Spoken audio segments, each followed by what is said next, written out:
kukusomea jioni hii ya leo. Tuanze na habari za kitaifa. Jeshi la polisi mkoani Kigoma limethibitisha kuuawa kwa mtu mmoja ambaye majina yake hayajatambulika katika tukio la kudhibiti ujambazi ndani ya ziwa Tanganyika baada ya majambazi kuvamia wavuvi na kupora zana mbalimbali za uvuvi, huku wengine wakielezwa kukimbia. Hii ni ripoti ya mwenzangu Kadislaus Ezekiel ikisimulia kwa kina kuhusu kisa hiki. Kamanda wa polisi mkoa wa Kigoma Philemon Makungu amethibitisha tukio hilo na kwamba watuhumiwa walipofuatiliwa na jeshi la polisi baada ya raia wema kutoa taarifa, majambazi walianza kufyatua risasi, ndipo majibizano yakaanza na mtuhumiwa huyo akapigwa risasi na kufariki dunia.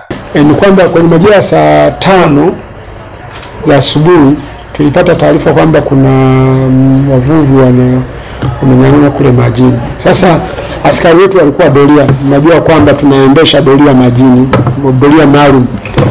Walijielekeza eneo la tukio, na kwenye tukio lile walipofika kule wakaona mtumbwi. Waliwafuatilia, lakini kabla hawajakaribia yakaanza majibizano ya risasi. Wakaanza kuwafuatilia risasi wa askari wetu, lakini walijibu mapigo yale. Na kwenye hilo tukio kuna mtuhumiwa mmoja ujambazi alipigwa risasi akafariki. Kwa hiyo bado tunaendelea na huu upelelezi ili kukomesha kabisa hali ya ujambazi ndani ya ziwa Tanganyika. Kwenye majibizano pale kuna baadhi walifanikiwa kutoroka, waliingia chini ya maji, lakini bado tunafanya ufuatiliaji.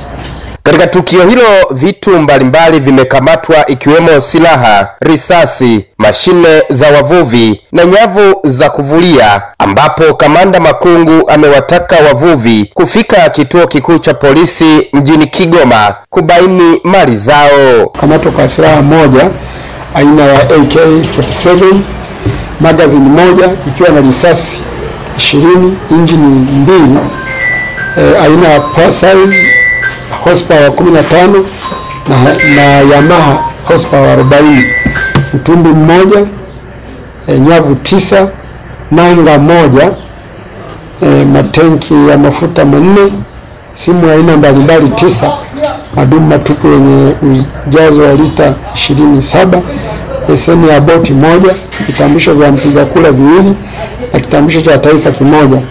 Katika kukomesha matukio ya ujambazi, wananchi wanapaswa kushirikiana na jeshi la polisi ili kuchukua hatua za haraka na kwa wakati. Hii doria hii ni endelevu, non-stop.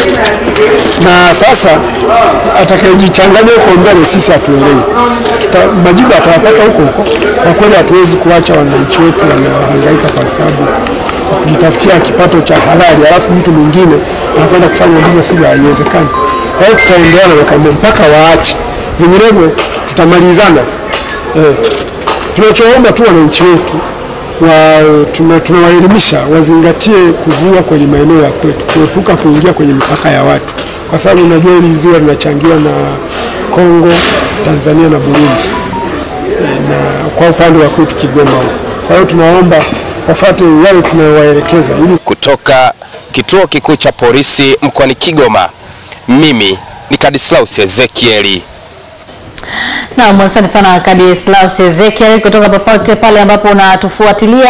Tutakaporejea baada ya taarifa